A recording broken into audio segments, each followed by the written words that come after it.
Everyone, তো তোমরা সবাই কেমন আছো? তো প্রথমে বলি আমি না খুব খারাপ আছি। আমার গলা আমার নাক সব বন্ধ, মানে গলা বন্ধ না, মানে এতটা ঠান্ডা লেগেছে, নাকটাক এত বন্ধ, মানে আমি ঠিক কথাও বলতে পারছি না, মানে বুঝতেই পারছো এত ভয়েস শুনে।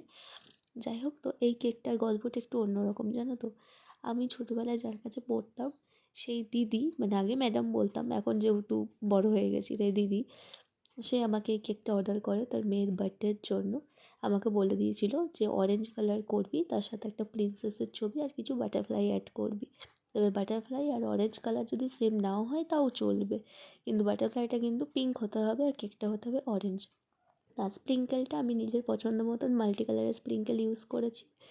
আর খুব ভালো লাগে, জানো তো, ছোটোবেলায় মানুষগুলো যখন নিজেকে আমাকে দেখে তখন যখন বলে যে তুই এটা করিস না, ওটা করিস না, এটা করে দিতে পারবি, ওটা করে দিতে পারবি, সত্যি খুব আনন্দ লাগে।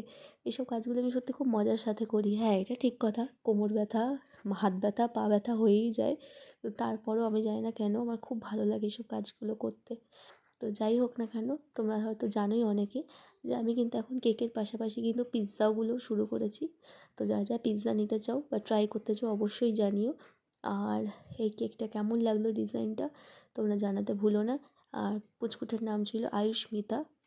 ওর বাড়ি আমার বাড়ির পাশেই যদিও, কিন্তু ওর সাথে সেভাবে কখনো কথা হয়নি।